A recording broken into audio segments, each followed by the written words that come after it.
buenos días, ¿cómo están? Llegamos a viernes 17 de diciembre del año 2021.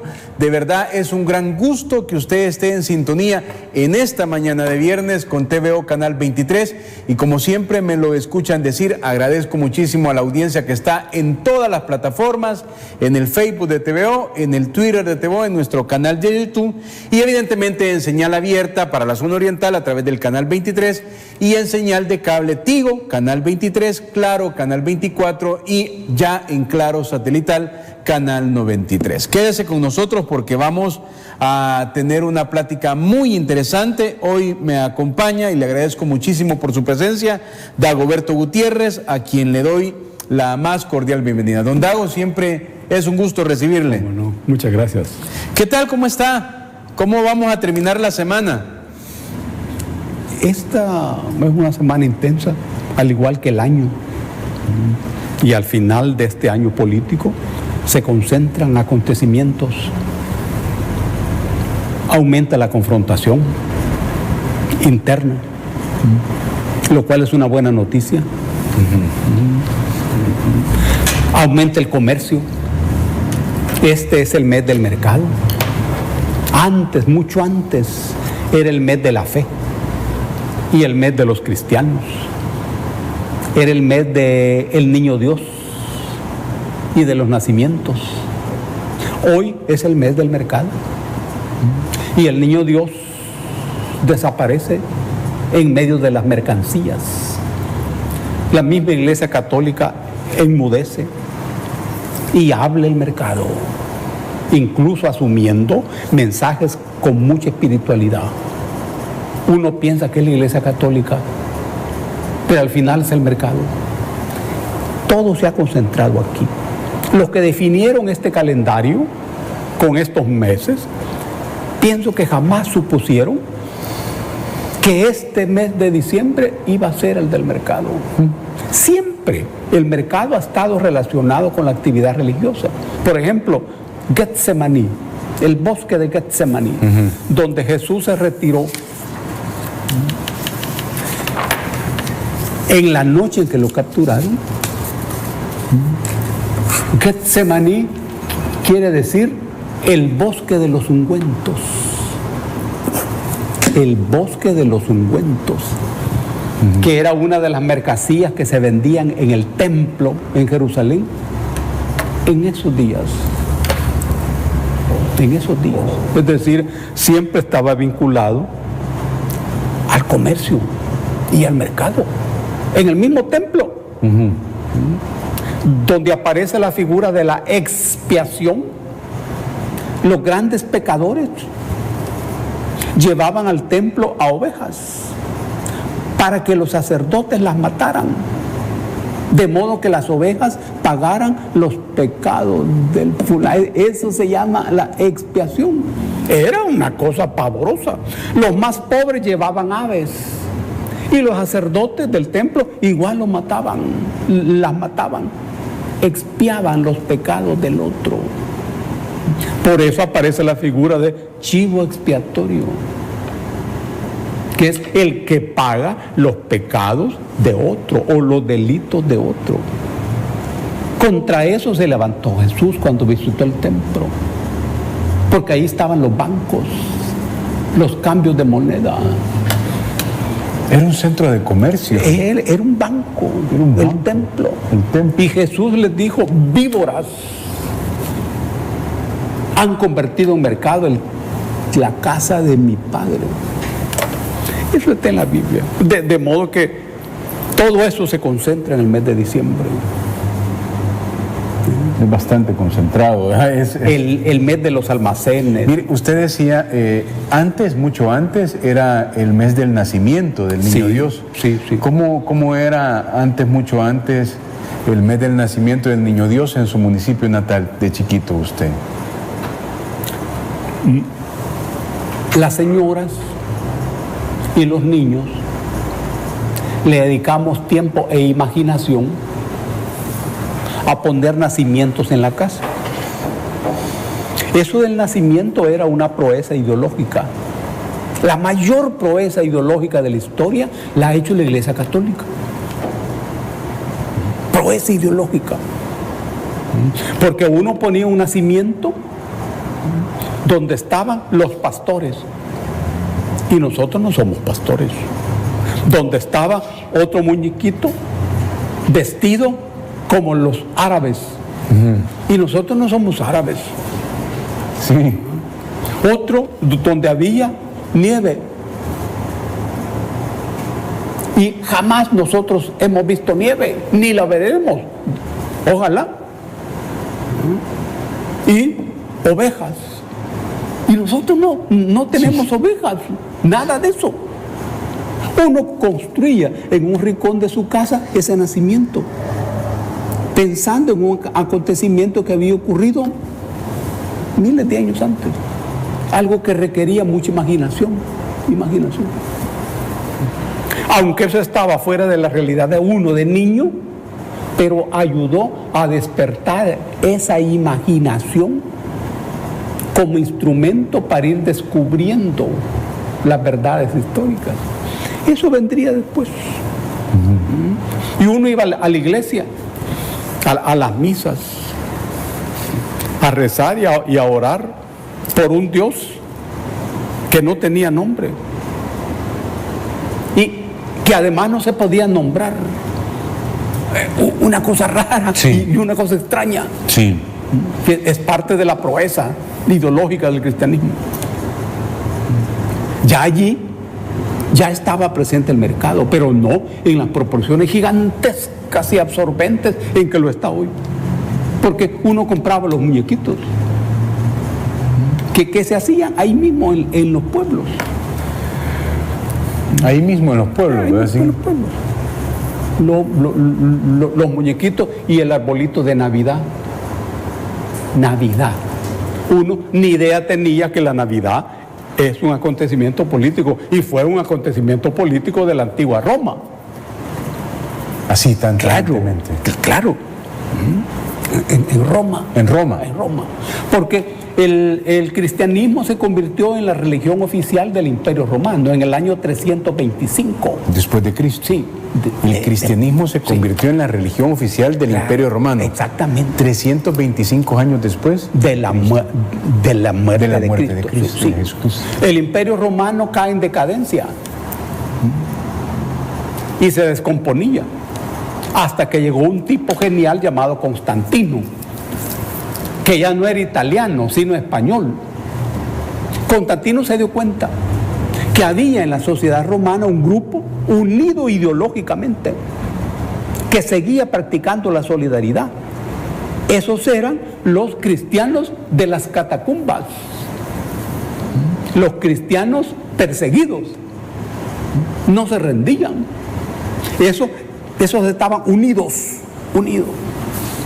Los cristianos que en todo caso habían sido perseguidos 325 años antes de que llegara Constantino. Y en periodos determinados, como en el periodo de Diocleciano, Nerón, fueron asesinados en la arena. Entonces Constantino se dio cuenta que ese grupo ahí estaba y que el cristianismo podía ser el sustento del Imperio Romano, sustento ideológico. Mira qué audacia.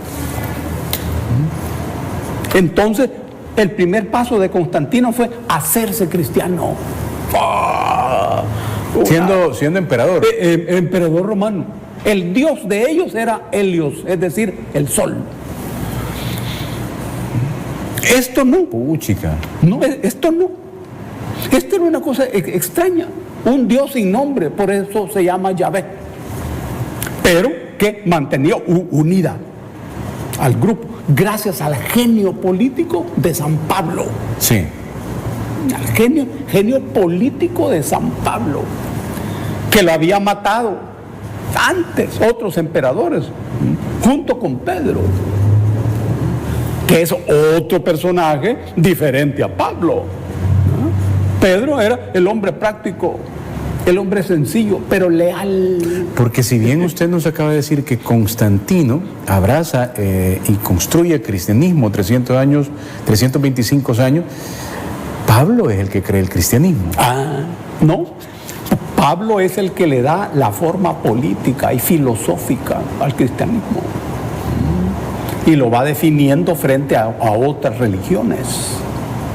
Pablo fue el que dijo, es que el pensamiento de Cristo no debe ser difundido nada más en el mundo judío, Sí. sino entre los gentiles. Y fue el que escribe las cartas. Sí, los gentiles, los que no son judíos. Y hay que traducir eso al griego, que era en ese momento el idioma universal. Es Pablo, genio político. Y las cartas de Pablo tienen un gran valor político. Por ejemplo, en la carta a los romanos, que dirige a los romanos, aborda el problema del Estado, el problema de la ley. Y dice, la maldición que pesa sobre la ley, Pablo. Bueno, pero ya con Constantino, Sí. el tipo se da cuenta que hay que sustituir la filosofía del imperio con la filosofía de los cristianos. Él se hace cristiano y luego legaliza al cristianismo, la convierte en el edicto de Milán, años antes del concilio de Nicea del que estamos hablando. Le da legalidad al cristianismo. Pero ya en el concilio de Nicea le da forma eclesial al cristianismo. Tipo genial. Y dice, ¿y quién es el profeta de estos cristianos? Y como el profeta era Jesús, un hombre del pueblo, un hombre sencillo, maravilloso, justo, honesto, valiente, que posiblemente quemaría el Vaticano. Si viene hoy en estos tiempos, quizás solo Francisco se salvaría, el Papa. Todos dicen, bueno, tiene que ser Dios. Así fue como se convierte en Dios. ¿Y quién es la mamá de este profeta? Era María, una muchacha campesina. También la hace diosa, la reina del cielo. Y entonces, si el cristianismo era la religión del Imperio Romano, entonces tenía que ser la religión de todos. Y ahí nace el catolicismo. Católicos es una palabra latina que quiere decir todos. Todos. Mira, sobre ese cristianismo, Roma implanta el catolicismo y le da a la iglesia que ahí se funda la estructura administrativa del Estado romano. A la iglesia católica. Exactamente. Roma estaba organizada en diócesis, en arquidiócesis. Y así se organiza la iglesia católica hasta nuestros días. Hasta nuestros días. Hasta nuestros días. Y es donde surge iglesia católica, apostólica y romana. Sí. Entonces, esa iglesia fue católica, apostólica y romana. Hasta estos días. Claro, ellos le agregan eso. Cuando la mamá de uno le decía que uno era católico, apostólico y romano, Sí. eso Uno solo lo decía. y no se entendía. Sí. No fue en ese momento histórico. Con Constantino muere el cristianismo y nace la cristiandad. Son dos figuras diferentes, porque el cristianismo tenía un sentido subversivo, de solidaridad, de unidad. La cristiandad no. La cristiandad es el cristianismo adoptado por el Estado. Es decir, el cristianismo oficial. Mira la diferencia. Toda esta fenomenología se repite y aparece todos los días en la lucha política. Porque en la lucha política los perseguidos de hoy de repente se convierten en los señores. Los perseguidos de ayer se convierten en los señores de hoy. Todos los días. Sí. Es la cristiandad. Aparece en la historia política. Esta es la historia del cristianismo. Y luego, ¿y dónde nació Jesús? ¿Cuándo nació Jesús? No se sabía, ni se sabe hoy. Pero en Roma se celebraban las fiestas saturnales en el mes de diciembre, que eran una fiesta relacionada con el Dios de la agricultura, el Dios de la vida, que siempre regresa las cosechas. Estas eran fiestas paganas, donde tomaban mucho vino, se intercambiaban mujeres, etc. Pero era en diciembre. Entonces se dijo, esas fiestas saturnales van a ser sustituidas por la Navidad. Y Jesús va a nacer en esa fecha. Como una decisión política. Porque ya estaban las fiestas saturnales. No había que inventar otras fiestas. De la maravilla. Y se fue estableciendo la natividad del momento en que nace Jesús. Nadie sabía, pero era el Imperio Romano el que estableció en diciembre, porque ya estaban las fiestas saturnales. No había que inventar nada. Y así se fue levantando. Luego aparece Santa Claus, que ya no tiene que ver con el cristianismo y nada de eso. Pero aparece cuando el mercado empieza a vincularse con todo esto. O cuando aparece que el mercado ha bajado y necesitan algún tipo de inyección mercadológica. Como sea, que estimular el intercambio de obsequios. Y hoy Santa Claus es la Coca-Cola, ¿verdad? Es la Coca-Cola. Usted siente, muy buena introducción, usted siente, don Dago, que la razón de ir en crecimiento siempre debe de ser la literatura, el conocimiento.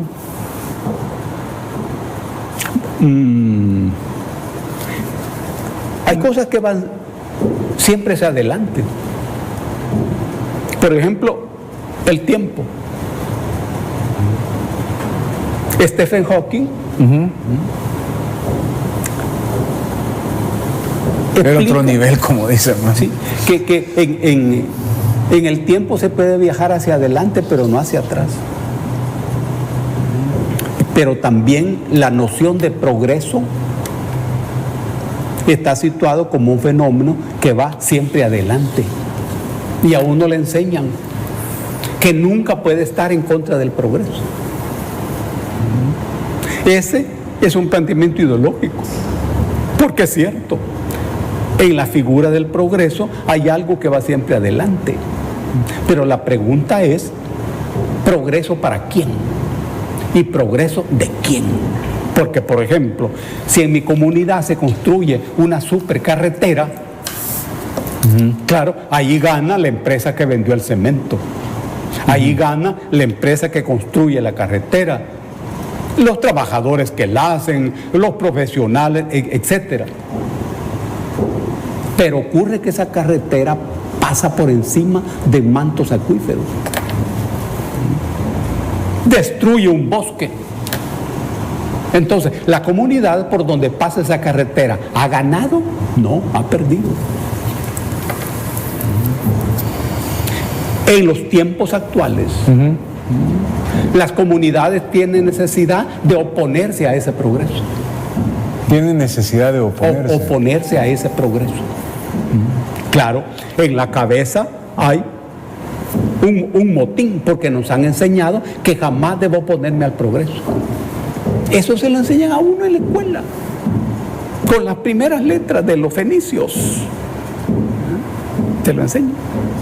Pero la realidad le va enseñando a la gente de que no es cierto. Porque si el progreso, ese progreso, me destruye mi vida, yo tengo que oponerme a ese progreso. ¿Cuántas veces la construcción de un aeropuerto, por ejemplo, que es el progreso, destruye la vida de la comunidad? ¿Cuántas veces la instalación de un gigantesco basurero manejado técnicamente destruye también la vida de la comunidad? Y es progreso. Por eso la pregunta es, ¿progreso para quién? Porque nunca, así como ocurre con la democracia, nunca el progreso es para todos, siempre para alguien. Así ocurre con la democracia también. Exactamente lo mismo ocurre con la democracia, porque la pregunta ante la democracia es, ¿democracia para quién? Democracia es una forma de Estado. Es la mejor, dice. Sí. Es una forma de Estado que organiza la supremacía de la mayoría sobre la minoría.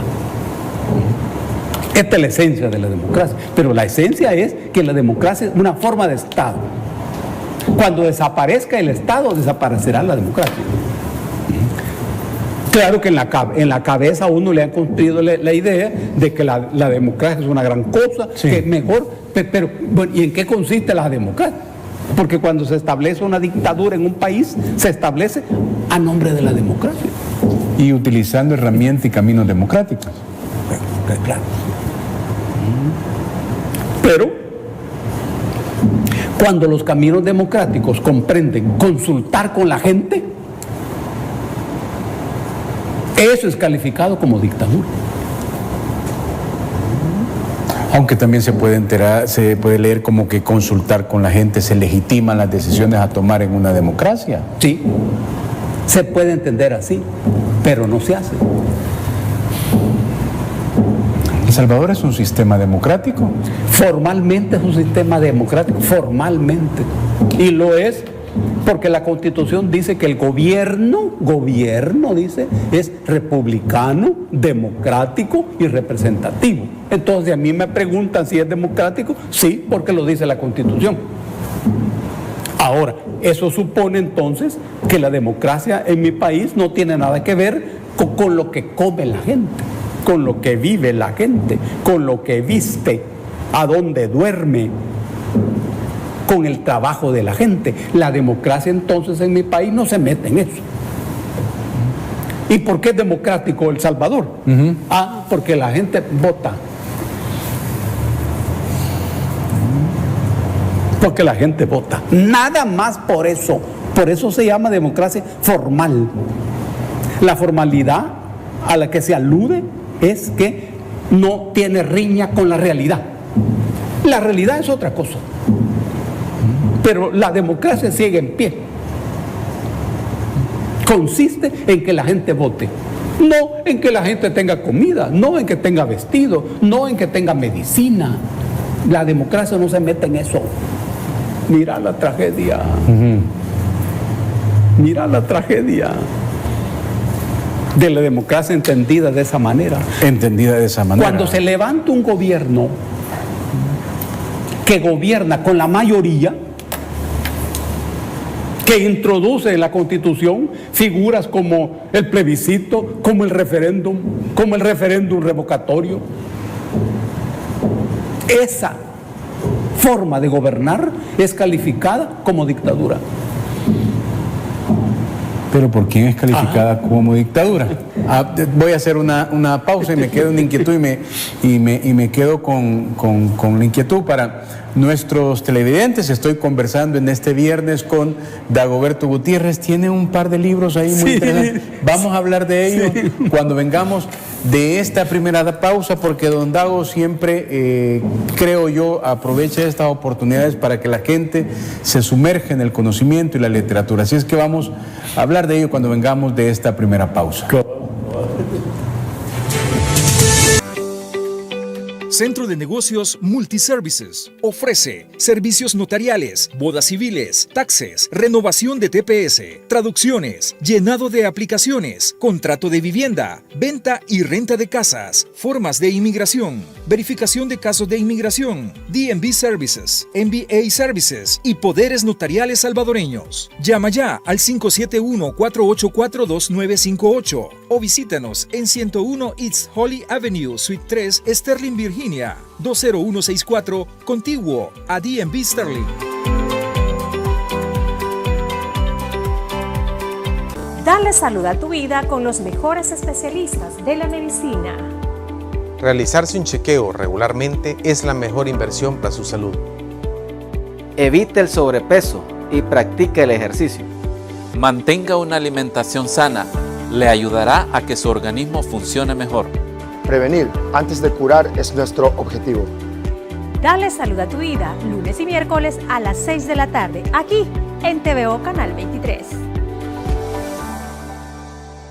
¿Por qué anunciarte con TVO Canal 23? Porque somos los líderes en la zona oriental, con la mejor tecnología, cubriendo con nuestra señal al aire todo el oriente de El Salvador y cobertura de señal en la red de cable en todo el país. Llegamos a más gente con nuestra variada y entretenida programación.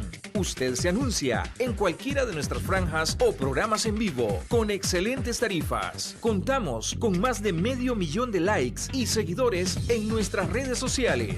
Anunciarte en TVO Canal 23 es la mejor inversión para su empresa o negocio, porque usted anuncia sus productos y servicios en un medio de comunicación serio, actualizado con la tecnología y también responsable. Forme parte de nuestra cartera de clientes, forme parte de la gran familia de Televisión Oriental Canal 23. Centro de Negocios Multiservices ofrece servicios notariales, bodas civiles, taxes, renovación de TPS, traducciones, llenado de aplicaciones, contrato de vivienda, venta y renta de casas, formas de inmigración, verificación de casos de inmigración, DMV Services, MBA Services y poderes notariales salvadoreños. Llama ya al 571-484-2958 o visítanos en 101 East Holly Avenue, Suite 3, Sterling, Virginia, 20164, contiguo a DMV Sterling.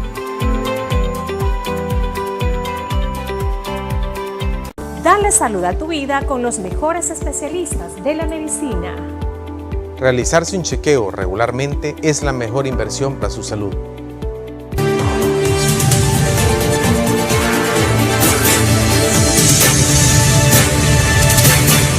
Gracias, estamos conversando en este viernes 17 de diciembre con Dagoberto Gutiérrez. Nos quedábamos con una interrogante antes de ir a la pausa. Les decía, ¿no?, que cada vez que tenemos la oportunidad de conversar con don Dago siempre trae algo que mostrarnos y evidentemente lo agradecemos muchísimo porque habla del respeto y la dedicación de don Dago para nuestros televidentes. Cuénteme. Hoy voy a presentar dos libros. A ver. Uno se llama Si pudiera mentir. Este es del escritor Verne Ayala. Okay.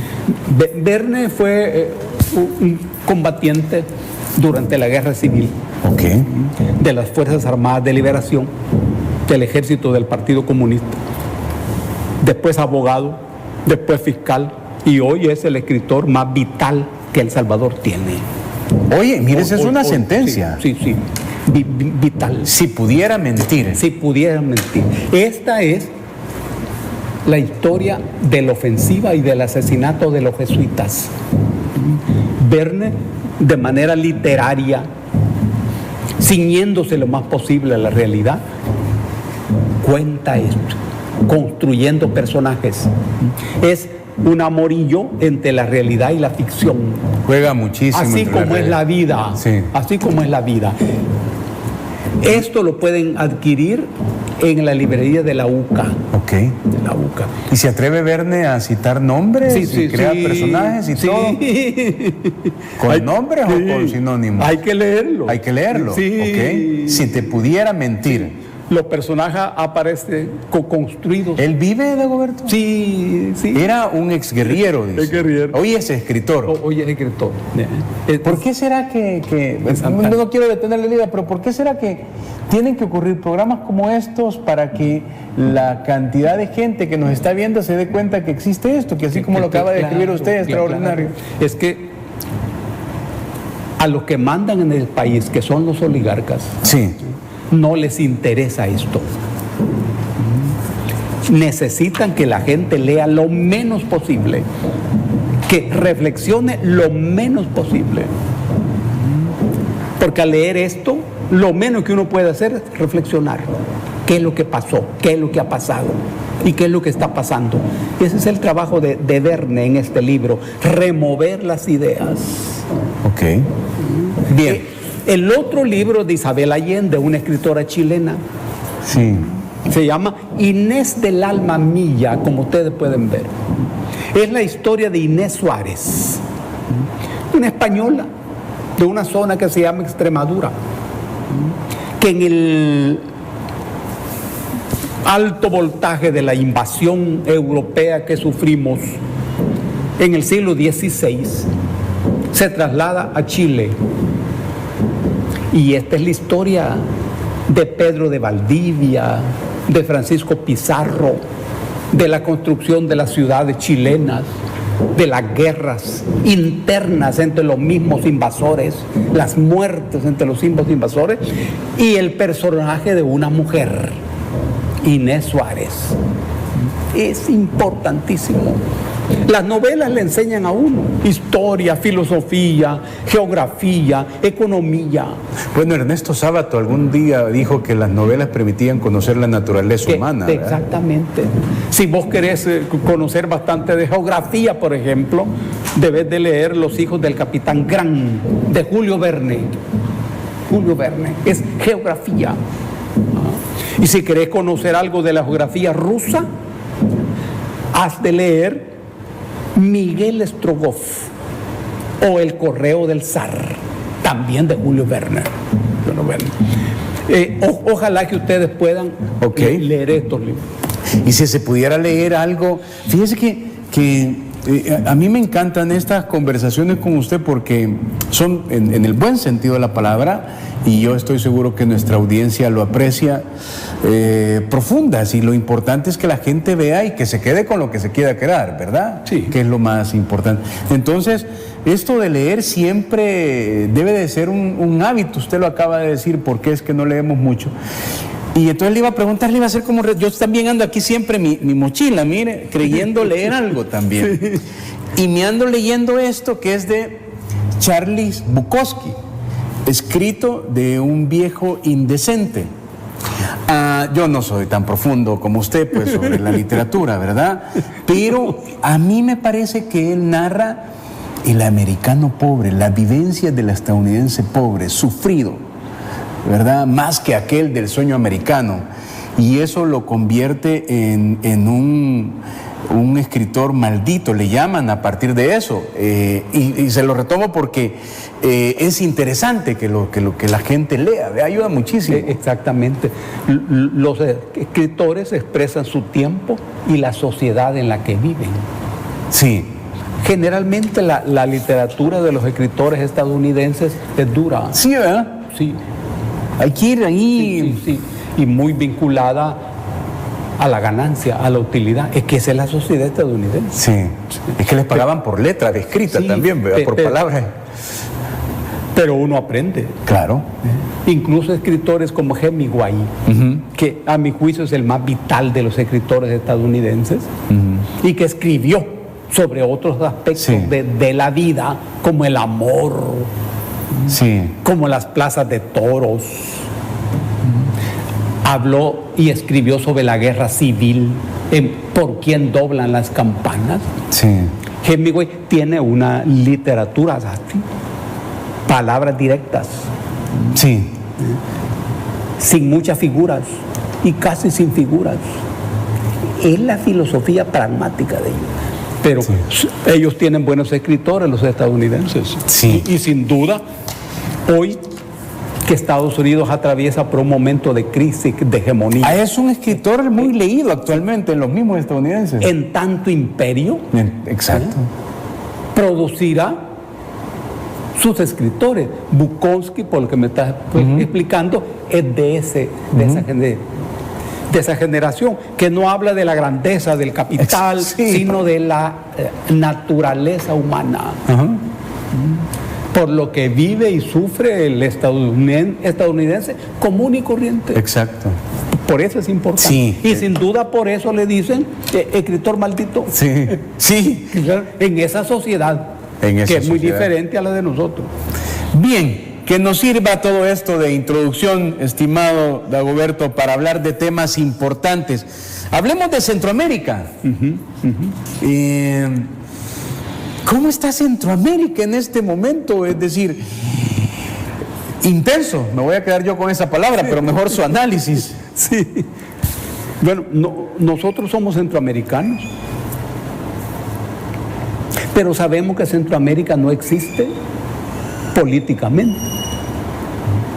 Es más, los acontecimientos de 1821 que determinaron la independencia con respecto a España fueron además el anfiteatro para la derrota de Centroamérica. Hubo un hombre maravilloso, el más brillante de Centroamérica, que se llama Francisco Morazán, que desde Honduras él entendió la necesidad de Centroamérica. Ese fue una luz milagrosa en aquel escenario. Cuando Morazán entendió eso, se convirtió en el enemigo de las oligarquías que ya funcionaban en cada uno de los pedazos de territorio que integraban el reino de Guatemala en ese momento. Todos éramos parte del reino de Guatemala. Y ya tenían dueños. Honduras tenía dueños. Nicaragua sus dueños. Este pedacito de tierra, que era la provincia de San Salvador, también. Ya tenía sus dueños. Sí, dueños. Morazán fue el único que vio lejos. Y él pensó Centroamérica. Y se inicia una larga lucha que culmina con la muerte de Morazán. ¿Y qué era el sueño morazánico? Era la unión de todos esos pedazos en una zona que se llamara Centroamérica. Lo llega a Sí, establecer. un solo. Ese era su sueño. Claro, y se estableció la República Federal de Centroamérica. Nosotros mismos tenemos dos constituciones en 1824. Una donde nace el Estado del Salvador y otra donde nace la República de Centroamérica. Ese era el sueño de Morazán. Morazán es el hondureño más salvadoreño y es el salvadoreño más hondureño. Y está enterrado aquí, ¿no? Y está enterrado aquí. Es más, en el testamento político de Morazán deja todo al pueblo del Salvador. Por eso está enterrado aquí. Por decisión de él. Bueno, está enterrado aquí por su afinidad, pero además porque su tropa fue esencialmente salvadoreña. Aquí hay una cosa muy clave. Y es la que tropa de Morazán fue esencialmente salvadoreña. Salvadoreña. Sí, sí. Y es que nosotros desde un principio entendimos la necesidad de Centroamérica. Es que nosotros somos 20,000 kilómetros cuadrados. Nicaragua 130,000 kilómetros cuadrados. Honduras 112,000 kilómetros. Guatemala 108,000. Costa Rica 55,000. No había nacido Panamá, después nace Panamá, 78,000 kilómetros y nosotros 20,000. Es decir, los límites eran muy gruesos. Entonces, la aspiración tenía que ser Centroamérica. Por eso Morazán recibió aquí todo su apoyo.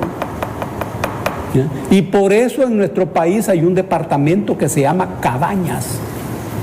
En Honduras no hay un departamento que se llame Cabañas. Y el general José Trinidad Cabañas era el brazo derecho de Morazán. Y también de Gerardo Barrios. ¿Ves? La esposa del general Cabañas era hermana del general Gerardo Barrios. En la historia del pensamiento político, Morazán, que era liberal, está a la izquierda. Barrios también está a la izquierda. De aquellos momentos. De aquellos momentos. Sí, de aquellos momentos. Barrios sigue la línea de Morazán. Y a Morazán lo mataron los costarricenses. Y a Barrios lo mataron una alianza entre Rafael Carrera, que era presidente de Guatemala, de la oligarquía, la esencia de la oligarquía, y Francisco Dueñas, para seguir su línea de la esencia de la oligarquía, Salvador. Sí, exactamente. A Barrios lo mató la oligarquía. Es que Barrios planteaba no solo lo del café, que era otra forma de hacer capitalismo. Y realmente sí fue eso, sí. Sí, Barrios planteaba convertir a la Universidad de El Salvador en un centro de producción científica en aquel momento. Planteaba Barrios la separación de la religión, de la iglesia y la educación. El fortalecimiento del Estado. Todo eso era ofensivo para las oligarquías de la época. Por eso lo mataron en 1865, en agosto de 1865, en horas de la madrugada. En 1913 matan a don Manuel Enrique Araujo, también la oligarquía. Y don Manuel Enrique Araujo, ¿podría decirse que era un liberal a la izquierda en aquel momento o no? Sí, era un liberal. ¿Y qué planteaban? Lo mismo, el apoyo a la universidad, el apoyo a la educación, el apoyo a la salud, el apoyo a la ciencia, exactamente lo mismo. Y por eso lo mataron. Claro, porque para hacer eso era necesario hacer transformaciones. Muy bien. Por eso se afirma que Centroamérica políticamente no existe. Ahora bien, para nosotros, Centroamérica es el escenario fundamental de nuestra vida. Honduras es para nosotros el teatro, el país geopolíticamente más importante. Honduras. Y Centroamérica es el escenario del que depende nuestra vida. ¿Por qué Honduras es el país geopolíticamente más importante para nosotros? Cada país de la región tiene sus propias características. No somos sociedades iguales. Cuando Estados Unidos habla, parece que hoy habla menos, pero hablaba más antes, del Triángulo Norte, expresión que ellos inventaron. Así le llamaron, Sí. ¿verdad? Para referirse a tres países de Centroamérica. A Guatemala, Honduras y El Salvador. Se estaban equivocando diametralmente. Porque Guatemala no es igual a El Salvador. Y Guatemala no es igual a Honduras. Honduras no es igual a El Salvador. No. Se trata de realidades políticas y económicas muy diferentes, muy diferentes. Y las personas también somos diferentes. Ahora, pero Honduras es el vecino más íntimo de nosotros. De tal manera que lo que pasa en Honduras pasa aquí. Y lo que pasa aquí pasa en Honduras. El Salvador, en cierto modo, expresa el sueño de Honduras de una salida al Océano Pacífico. Que podamos tener una salida al Océano Pacífico. Honduras no tiene salida al Océano Pacífico. Y nosotros al Atlántico. Sí. Sin embargo, la Constitución de Honduras le da salida al Pacífico. Es el artículo 11 de la Constitución de Honduras, que establece los límites. Pero nosotros no tenemos salida al Atlántico. Y Honduras expresa el sueño nuestro de salida al Atlántico. Pero además, Honduras ha sido siempre el lugar donde nosotros emigramos. Históricamente. La emigración entre nosotros tiene una historia maravillosa. Honduras deberíamos de verlo y a juntarnos y acercarnos siempre. Sí. Y más en este momento coyuntural. Siempre nos fuimos para Honduras. Siempre. En todos los momentos amargos de la historia de los campesinos, cuando los oligarcas iban arrinconándolo a los campesinos en las tierras más inhóspitas, el viaje era a Honduras, al departamento de Olancho. Olancho tiene 25,000 kilómetros cuadrados de extensión, que es un departamento de Honduras.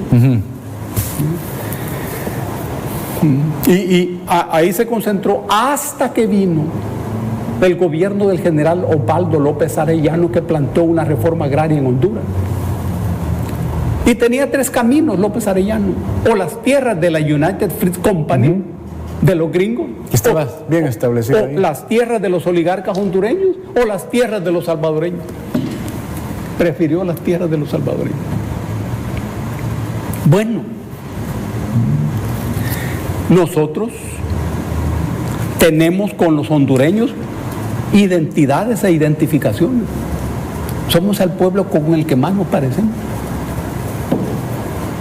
Miramos el mundo de una manera muy parecida. Sí. Muy parecida. Geográficamente estamos unidos. La población del sur de Honduras es preponderantemente salvadoreña. Estoy hablando de esos departamentos que están en la frontera. Entonces, ¿cómo deberíamos de ver a Centroamérica y Honduras nosotros? Sí. Entonces, nuestro río, el único río que nosotros tenemos, el río Lempa, el único río que nosotros tenemos, Nace en Honduras. del que depende la vida del país, nace en Guatemala en un pequeño tramo, recorre un pequeño tramo en Honduras y entra por Citalá a El Salvador. Ese tramo es estratégico. Nos jugamos la vida. Claro, Honduras debe tener salida al Océano Pacífico. Y hay que decir que en la sentencia del Tribunal de Justicia de La Haya de 1992, los jueces le dan salida a Honduras al Océano Pacífico. En el texto final, en la redacción, cuando los jueces trabajan la línea de cierre del Golfo, ahí está planteado eso. Sin duda los abogados hondureños lo han leído y los abogados salvadoreños también. Eso debe resolverse. ¿Y este puede ser el momento? Sí, ahora, ¿qué ocurre hoy? En Honduras, la política estadounidense allí es derrotada por los votos de la gente. En Honduras. En Honduras. Xiomara Castro gana la votación masivamente. Washington no tiene más camino que aceptar eso. Pero claro, está muy fresca la experiencia donde Washington le da golpe de estado a Mel, el esposo de Xiomara. ¿Y fue Washington? Sí, claro, claro. El golpe de estado de Mel Zelaya lo... Sí, seguro. Y está muy fresquecito, apenas han pasado unos 10 eso años. acaba de ser. Sí. Entonces, la conducta de Washington ante Honduras es muy importante. Lo ha reconocido, ¿no? Hasta ahora. Hasta ahora. Hasta ahora. Están hablando. Es buena noticia. Honduras expresa ya la nueva correlación de fuerzas en el planeta. Xiomara, por ejemplo, ha dicho de que las relaciones prioritarias de Honduras van a ser con China. ¿Ya lo dijo? Ya lo dijo. Y ha planteado un programa de 30 puntos que tienen que ver con nosotros también, porque es aplicable en cualquier país que tenga los problemas que nosotros tenemos. Honduras los tiene, pero ellos tienen mucho más recursos que nosotros. Honduras tiene el movimiento social más desarrollado, más vigoroso y más capaz de Centroamérica, el movimiento campesino, el movimiento sindical. Entonces, el acuerdo político con Honduras, el entendimiento político es fundamental. Yo estoy seguro que en la Cancillería salvadoreña, Honduras tiene un espacio muy especial del conocimiento de Honduras, su geografía, su economía, su política, y que esta coyuntura está siendo pensada con mucha agudeza. Ahora, pero para nosotros, eso es Honduras. Sí. Pero Guatemala también es importante para nosotros. Guatemala es la burguesía más desarrollada de toda la región.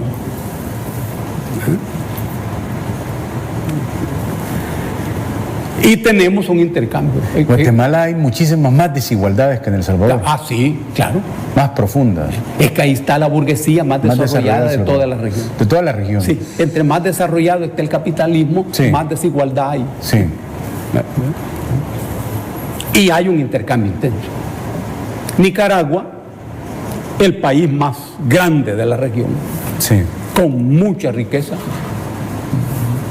con una sociedad con una gran capacidad para ponerse de acuerdo, para negociar. Tiene un gobierno que tiene relaciones internacionales intensas, que no depende de Washington. La democracia nicaragüense no entra en los parámetros de la democracia de Washington, así como la democracia de El Salvador Sí. tampoco entra en los parámetros de la democracia de Washington. Y Washington interviene en las cosas de Nicaragua, flagrante e indebidamente. El pueblo nicaragüense tiene derecho a abordar sus problemas, a resolverlos. Ellos, los problemas de Nicaragua, solo deben resolverlos los nicaragüenses, sin intervención de nadie, igual que aquí. Puchica, por eso se le iba a decir, es igual que El Salvador. Los problemas de El Salvador tienen que resolverlos la gente de El Salvador. De El Salvador. Sin la intervención de nadie. Hombre, no. Por eso es que hay ciertos traumas con estas posiciones de independencia que intenta dar el gobierno de El Salvador y la reacción de Washington. Exactamente. Porque en el caso de Nicaragua ellos tienen relaciones con todo el mundo, así como debe ser. Así como debe ser. Uno debe tener amigos en todos lados, en todas partes. Claro, Nicaragua tiene más recursos que nosotros. Tiene un bloque intelectual más fuerte que el de nosotros. Ellos tienen científicos importantes. Sus universidades tienen más desarrollo que las universidades de nosotros. Claro. Y están más abiertos al mundo que nosotros. Es que la sociedad salvadoreña solo mira al Océano Pacífico. No tenemos Atlántico. Eso afecta las luces. Porque si vos te pones enfrente del Océano Pacífico, sabes que hay gente hasta la Polinesia. Ok. Voy a hacer una pausa, Dagoberto, vamos a seguir. ¿Y qué le parece si después vemos que hemos hablado un poco de Estados Unidos, la situación, Está bien. la naturaleza política de Estados Unidos? Estoy conversando con Dagoberto Gutiérrez, quédese con nosotros, ya regresamos.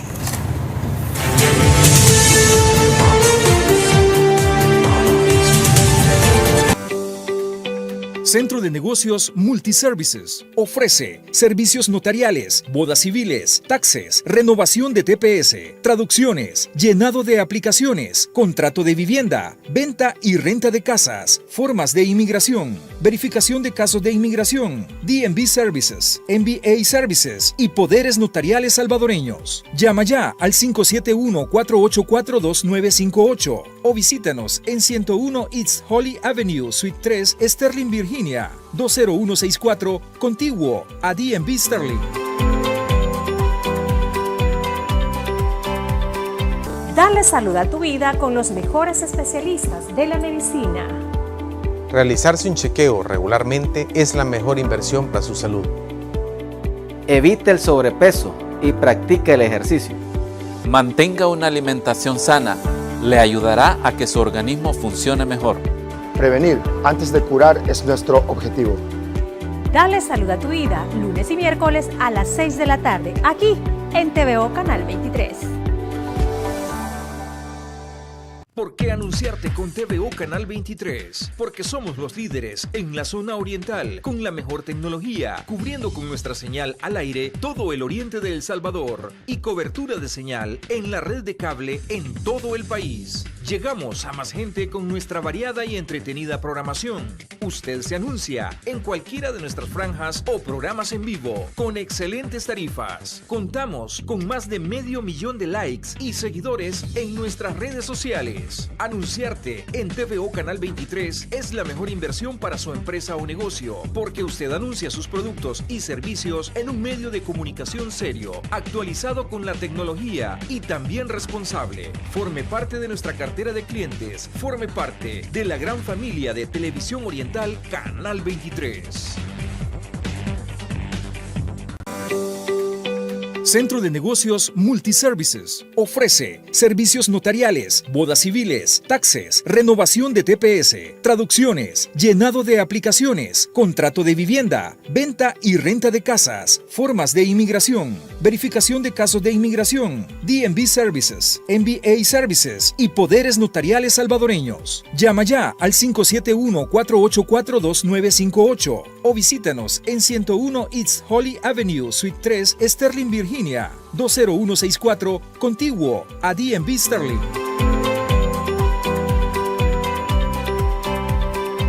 Dale salud a tu vida con los mejores especialistas de la medicina. Realizarse un chequeo regularmente es la mejor inversión.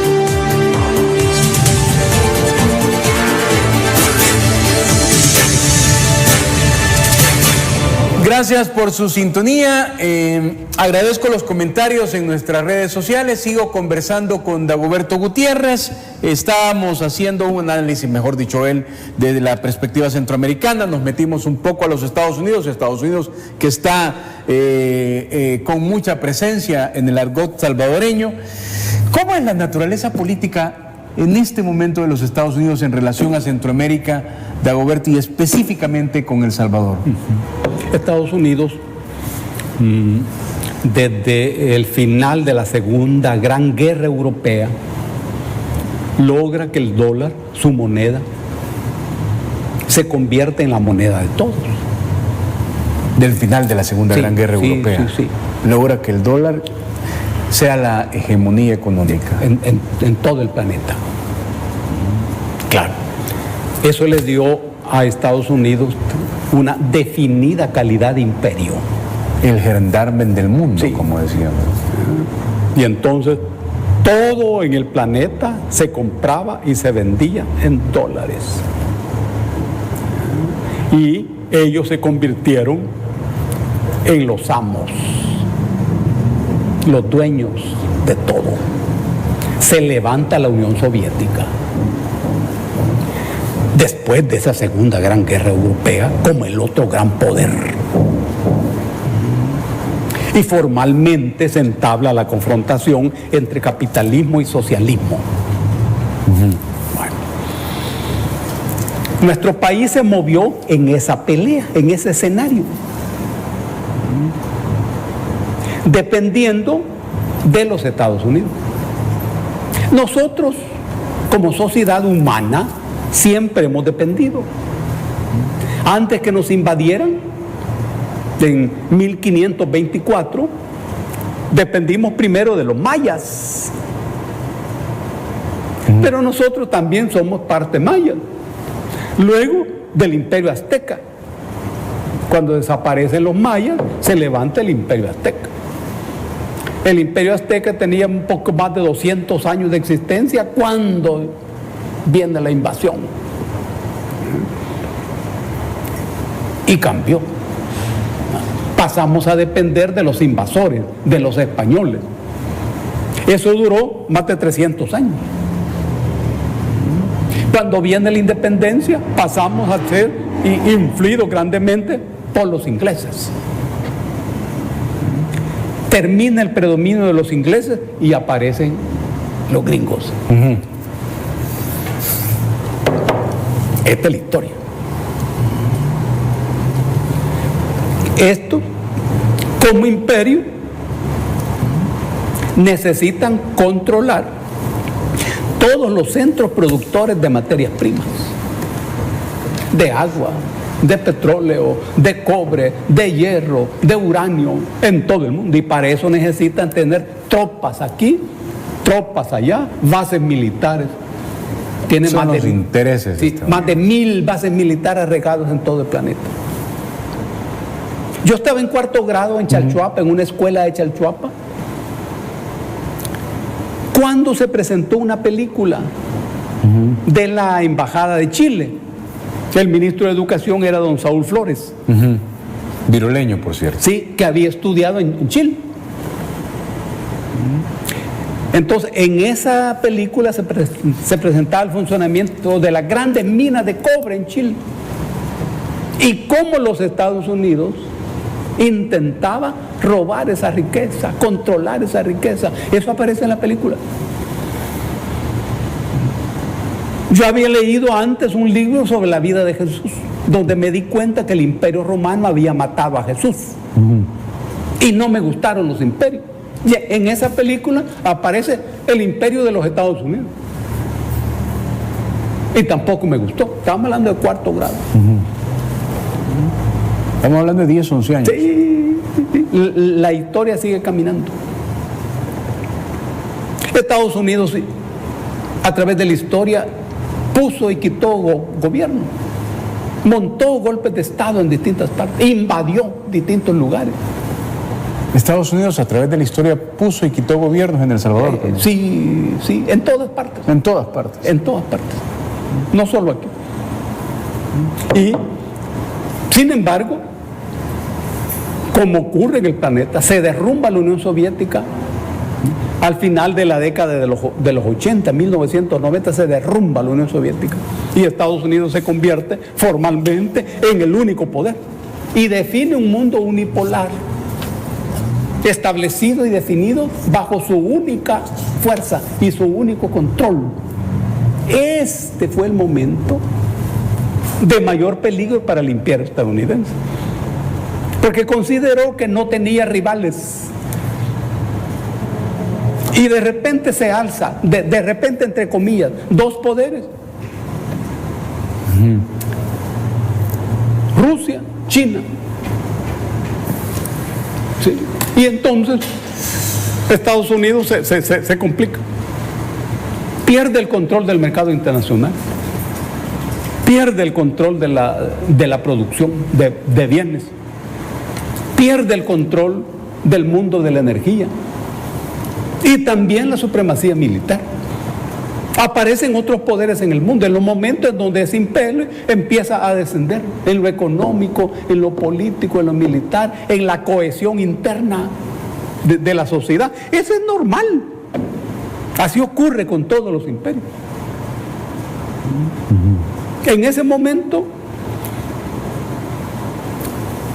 aparece el actual gobierno. Ya ha pasado la guerra de 20 años en nuestro país. Esa guerra la gana la oligarquía dominante en El Salvador. Aparece un grupo de la pequeña burguesía empresarial que por primera vez captura el aparato del Estado en elecciones, en una especie de insurrección popular sin armas. La gente usó los votos y le voló la cabeza a Arena y al partido FMLN. Y dijo, estos. Y le da a ese grupo de la pequeña burguesía empresarial el control del aparato del Estado. Por primera vez en la historia, ese aparato del Estado deja de ser controlado por los oligarcas. Por primera vez en la historia de El Salvador. Sí. Y aparece otro bloque clasista. Sí. Dirigiendo el aparato del Estado. Lo que se llama ejecutivo. Y se conoce como gobierno. Pero claro, luego se dirige también el legislativo y el judicial. Como debe ser. Como debe ser. Ningún gobierno gobierna en la historia en ningún momento si tiene en contra la Asamblea Legislativa o si tiene en contra el judicial. No hay cambio. No y se como puede. debe de ser, el soberano pueblo, como dicen, le da el legislativo. Y como consecuencia de, a partir de la facultad del legislativo, el judicial. El judicial. Bueno. Pero en eso no decide la oligarquía. Ese es el cambio. Y se inicia en El Salvador un proceso político que consiste en la construcción de un Estado burgués enfrentado al Estado oligárquico existente. Este es el proceso político que se desarrolla en este momento en El Salvador. El gobierno expresa esto, la construcción de un Estado burgués. Y esto significa, uno, recuperar al Estado. Enfrentarse al neoliberalismo. Es decir, atender las necesidades de la gente como algo prioritario y fundamental. Que nunca había ocurrido. No, porque el neoliberalismo ignora. Sí. Ignora todo eso. Pocos meses tenía este gobierno cuando viene la pandemia. Y ahí ocurre un fenómeno. Y es que la gente se dio cuenta que quien puede velar por su salud es el Estado y no el mercado. Quien atendió a la gente y quien aseguró la vida y la salud de la gente fue el Estado. Y no el mercado. Y no el mercado. Es más, la eficiencia con que el gobierno atendió eso tiene que ver ineludiblemente con la decisión de que la salud está antes que la economía. Eso fue fundamental. Que eso fue fundamental. Nunca había sido así. No, nunca. Jamás. La salud primero, la economía después. Una decisión estratégica. Y eso es lo que reconoce el salvadoreño. Claro. ¿Y quién fue el que asumió la defensa de la vida de la gente? El Estado, no el mercado. El mercado se demostró incapaz, inútil para cuidarle la salud a la gente. Ahora, no solo en nuestro país, también en todo el mundo, incluido en los Estados Unidos. La mayor tragedia del planeta en ese terreno se dio en los Estados Unidos, justamente porque allí el criterio es la economía antes de la salud. Ya casi llega al 1.000.000 de muertos por la pandemia. Claro. Imagínese Tiene que ver con ellos tienen ciencia, sí, pero son las grandes empresas las dueñas de la ciencia. No está al servicio de la gente. Inglaterra, igual, Francia, Alemania, es que es el mismo criterio. Apareció eso. Mientras en el mundo aparece otro fenómeno. Las grandes empresas basadas en el capitalismo tradicional son derrotadas por un bloque de empresas de un nuevo capitalismo que se conoce con el nombre de capitalismo digital. Estas empresas vinculadas al capitalismo digital son las que hoy por hoy tienen la primacía en el mundo de las finanzas planetarias. Y estas empresas no son dirigidas ni por Wall Street, ni por la Casa Blanca, ni por las leyes de ellos, ni por los bancos de ellos. Este es el problema. Entonces, cuando en el actual gobierno se opta por el Bitcoin, más allá de los problemas técnicos que eso implica, el asunto es que hay una opción. Y ya no dependemos de los Estados Unidos. Ya no dependemos de las estructuras financieras tradicionales. Este es el punto. No dependemos del Banco Mundial, del FMI. Pero cuidado, construir esa opción hace que todos los cañones apunten a quien está queriendo hacer viable esa opción. Por supuesto, que este es el punto de confrontación con los Estados Unidos. Y esta es la decisión original de esa confrontación con los gringos. Estados Unidos habla de la democracia, de la Constitución. A Estados Unidos eso no le interesa. Ese nunca ha sido problema de ningún imperio en el planeta. Nunca. Menos hoy de los Estados Unidos. ¿Cuál es el problema entonces? Ese tiene que ver con la moneda, porque el dólar es lo que sostiene a los Estados Unidos en un hilo muy delgado.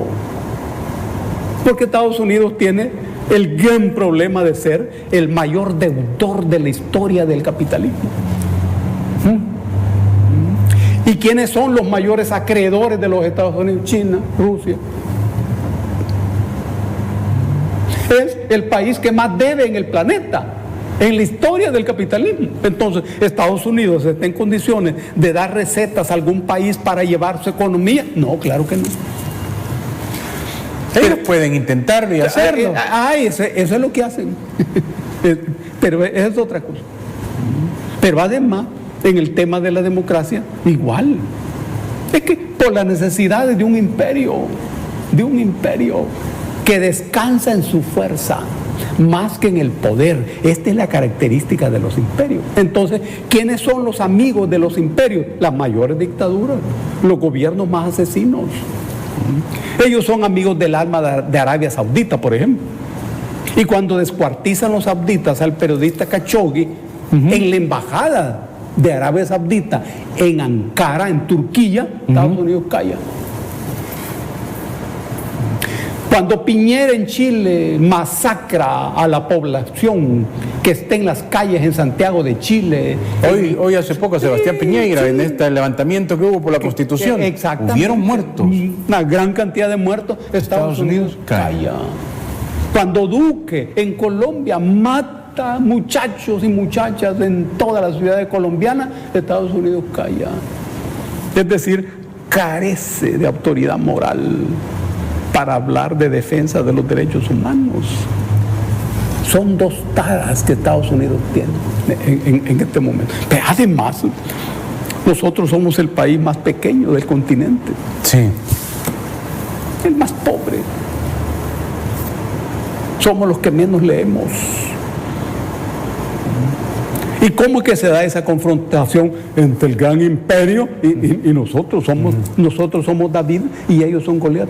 Esa es la metáfora que se le surge a uno. Sí. Pero cuidado, David gana. Pero ¿qué ocurre? Del lado de David están respondiendo. Y eso expresa la dignidad. Es un problema de dignidad. E indica además que Estados Unidos no sabe ni entiende lo que está ocurriendo. Nosotros necesitamos tener buenas relaciones con los Estados Unidos y ellos necesitan tener buenas relaciones con nosotros, porque ellos nos deben a nosotros mucho, porque los millones de salvadoreños que estamos en los Estados Unidos estamos produciendo riqueza, miles y miles y miles y miles de millones de dólares los producimos nosotros. No es que Estados Unidos esté haciendo ningún favor ni ninguna gratitud, no, les estamos produciendo riqueza a los Estados Unidos. Estados Unidos es un imperio heterogéneo. Una parte de los estadounidenses son chinos, otros son vietnamitas, otros mexicanos, otros portugueses, otros alemanes, otros salvadoreños, otros hondureños. Ese es Estados Unidos. Y una parte chiquita de toda esa heterogeneidad son sajones, es decir, aquellos primitivos que vinieron en el barco Mayflower en 1600, de los peregrinos del Mayflower. Es una minoría. Dentro de unos 20 años nosotros vamos a ser mayoría del tema. Y hoy les estamos produciendo riqueza. Dagoberto, en este momento las acciones que está tomando el Estado salvadoreño, el gobierno de El Salvador, que ha provocado la reacción de los Estados Unidos, ¿cómo debería de verlo el salvadoreño promedio? ¿Con tranquilidad? ¿Deberíamos de preocuparnos? Porque para muchos, o digamos un poco en su estilo, para la oligarquía, estamos destruyendo la democracia, o se está destruyendo la democracia y se está instaurando una dictadura. Y usted, a partir de su análisis, acaba de decir exactamente que eso no es así. ¿Cómo debería de tomarlo el salvadoreño promedio? Es que toda democracia tiene apellido. Es como las personas. Las personas tenemos un nombre, pero también un apellido. La democracia es igual. Porque toda democracia es una forma de Estado. Sí. La democracia es un Estado. Y el Estado es una concentración de poder que nace de la sociedad y se encarama en la sociedad. Y se aleja siempre de la sociedad, de donde nació. Es el Estado.